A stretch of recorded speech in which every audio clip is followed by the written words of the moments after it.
Hi, once again this is Ed from Exotic Blanks. This evening we're going to make a pen out of a corn cob. It's something that you may or may not have done before, but we have stabilized these corn cobs so they're hard. That is, they're not difficult, they're not wet. They're stabilized and ready to turn. So let's get started on it. As you can see, this is a Sierra size. And I have tubed it and so forth. So let's get started. As I've been doing, if you've been watching, I turn between centers with these blanks.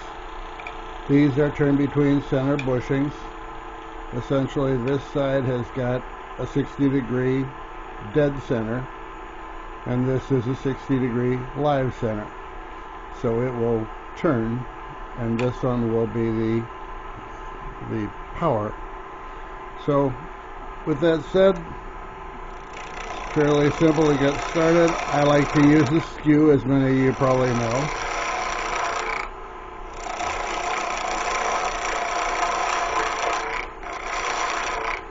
It's kind of nice to be able to go right in with that point.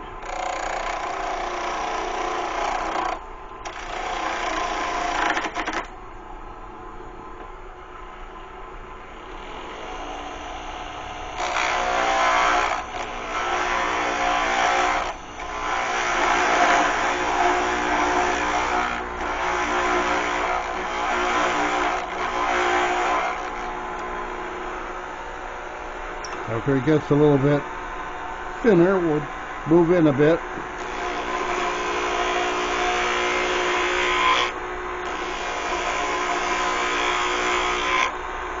If you've not done this before, this is what it looks like. All it is you're taking off the corn kernels.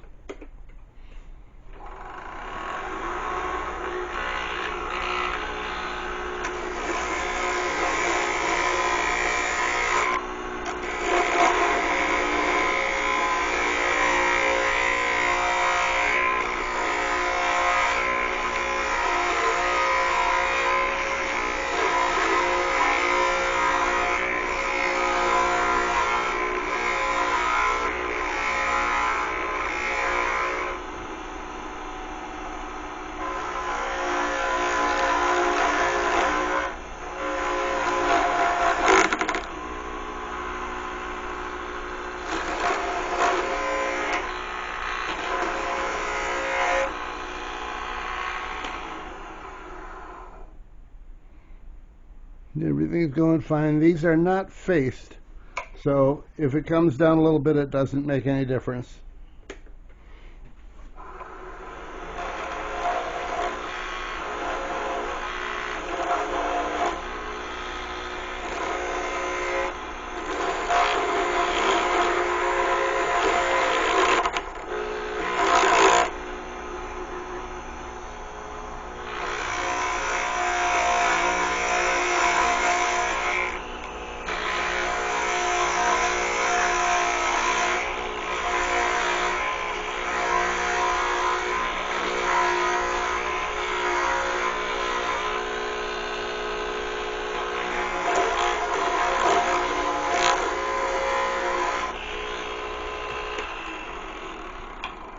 Okay, at this point I'm going to stop and face this.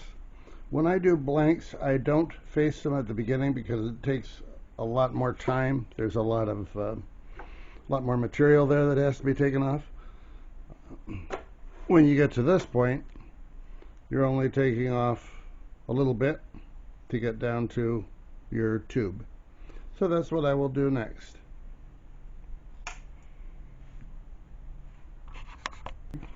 You can see I've only got maybe a 1/16 of an inch to take off there, and the same on the other side. They're both pretty close, so it's not going to take long to do this.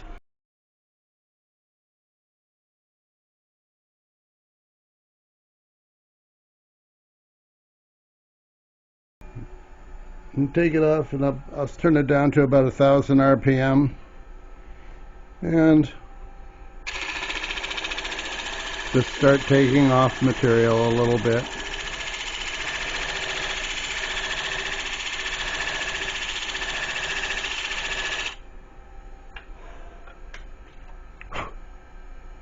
So you can see I have it quite well, just touching the brass. I thought I heard it. So we're just touching the brass there. I'm going to leave that alone. That's good. And turn around and do the other side.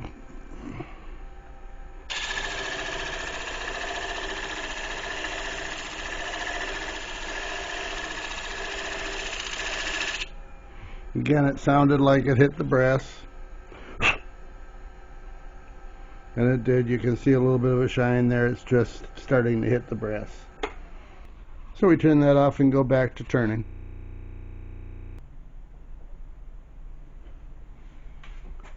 Okay, I grabbed a piece of scrap wood and I've covered the ways with the piece of scrap wood. Reason for that is a little trick that will help you. We've now got this end, both ends of course, are sanded to where we want them, but this material is going to be porous. So even though it is reinforced by doing the stabilizing, we take some GluBoost fill and finish. You can use the light green if you want to, it's thinner, but man, your fingers get stuck to this thing pretty good pretty often. So I use the one that isn't quite as aggressive, and just put a little of it on the outside of your, basically we're just reinforcing that corn cob, and it will soak in. And it doesn't take long before it does fine. Same thing on the other end.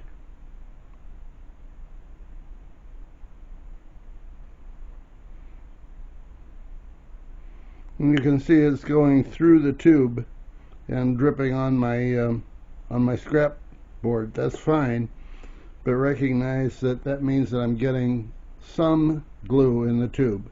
So I'm going to have to sand that out or get that out before I put it back on the, before I put the bushings back on it. Okay, now I'm going to give that adequate time to cure, probably 15-20 minutes, because I don't want to be turning it when it's even a little bit wet. And I can feel already on the outside of this, it's got glue on it. So I will stick my fingers to it if I'm not careful. There, just leave that like that and let that lay on top of it, and we will come back in 15 minutes or so and turn it.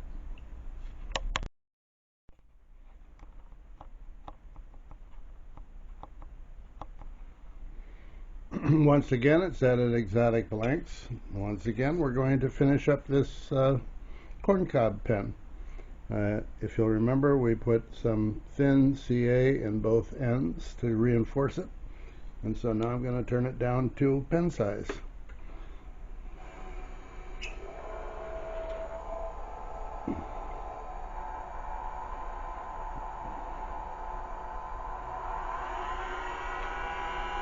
A little too high.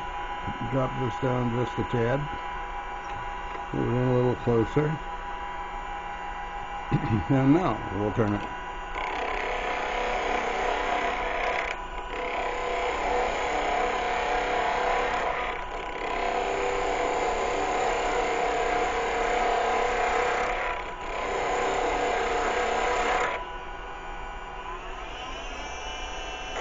Forgot to turn up the speed.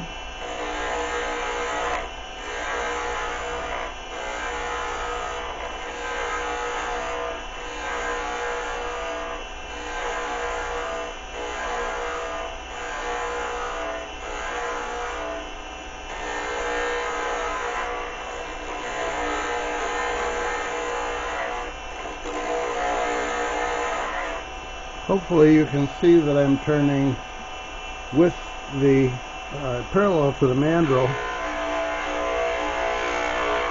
I don't put pressure into the blank,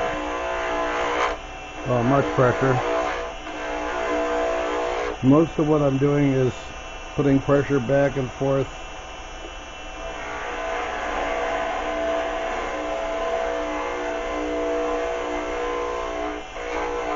I think this camera angle is good because it can show you where on the blade I'm actually turning.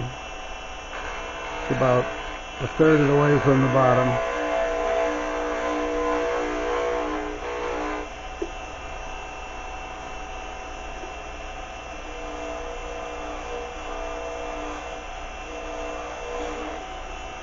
I think that'll be real close.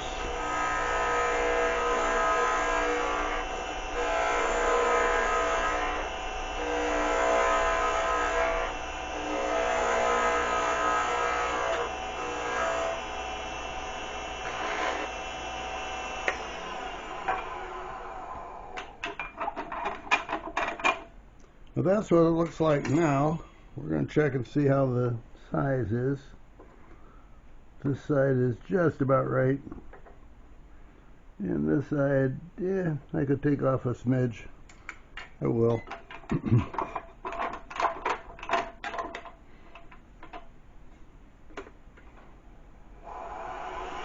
Okay, removing one smidge.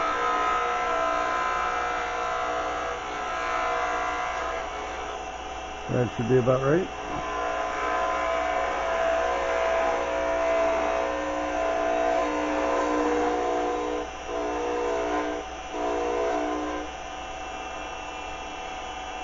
And I believe that's about where we want it. Now we just have to sand it down just like you would. One thing first before I do that, if you wanted to at this point, you could take some of that TransTint dye and dye this red or blue or whatever color you wanted to. It would look really cool, and it will work.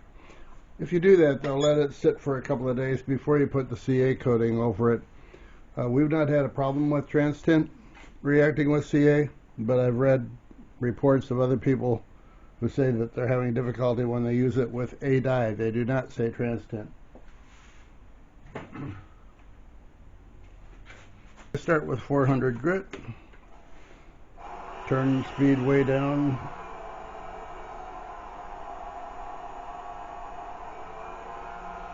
Right around 1200 I kind of like.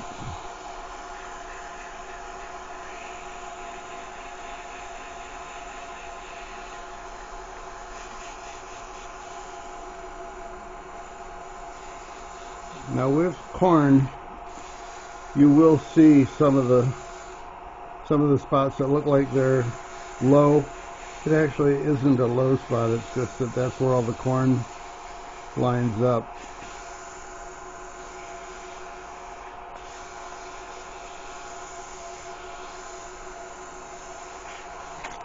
Show you what I mean. You're right between the corn rows. Okay, and then we need a 600.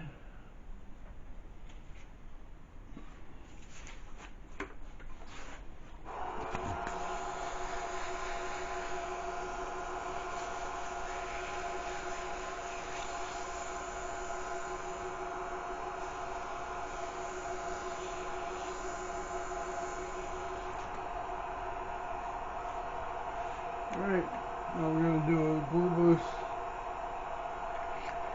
finish on here.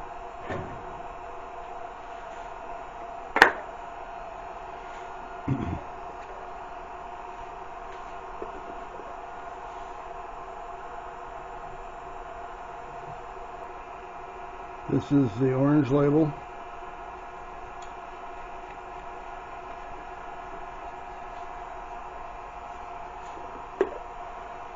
And before I get in a lot of trouble, I'm going to stop this and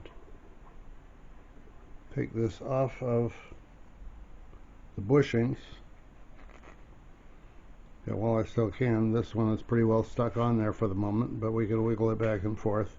But that's the reason that we want to take it off the bushings, so that they don't get stuck to it permanently.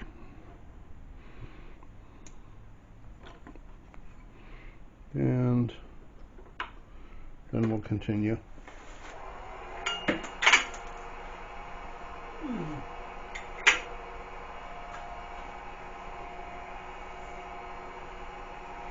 Okay, that was one coat of the orange label. Usually I like to use 2 to 3 coats of the orange label. Give it a nice base.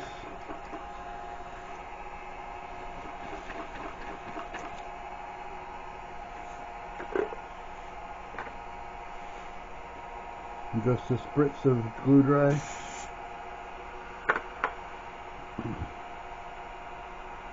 Realize that with that spinning like that, when you spritz your glue dry, you're hitting the same spot dozens of times, if not 100. 1441 revolutions per minute. So you just have to give it the slightest little spritz and it'll be dry. Okay, so I can feel it on there. I want to build a bit of a finish here, so I'm going to take the blue label. It's not real. Fill and finish blue label.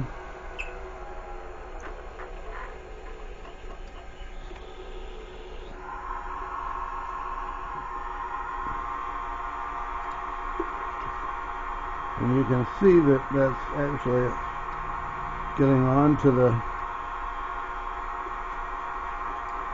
there we go. That looks pretty good.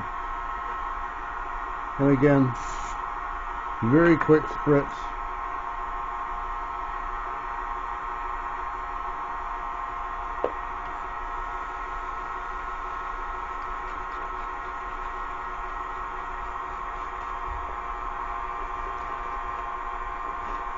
And that's all there is to it.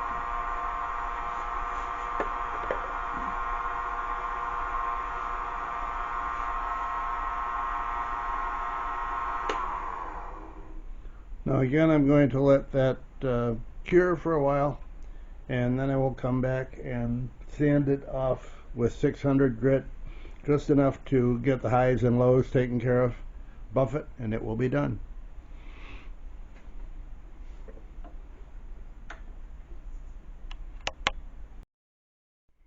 And there it is, sanded, buffed, ready to go. Oh, I don't know if that'll help. No, that's too much light. Hopefully you can tell that it's got a nice polish to it, nice shine. And if I put that, yeah, just leave it alone and do it this way. That's all there is to it. And if you enjoyed this, please subscribe to our channel. You may want to hit the little bell as well. That'll send you notifications when we come out with new videos. Also, give us a thumbs up if you like. In any event, hope you enjoyed it, hope you learned something, and take a shot on a couple of corncob blanks. They work for any pen. I made a lot of cigar pens with corncobs when I did shows. So it's a lot of fun, and they make kind of interesting, if you don't know what it is, something that's conversation piece to get people into your booth if you do them commercially. Have a good night. This is Ed from Exotic Blanks. Bye now.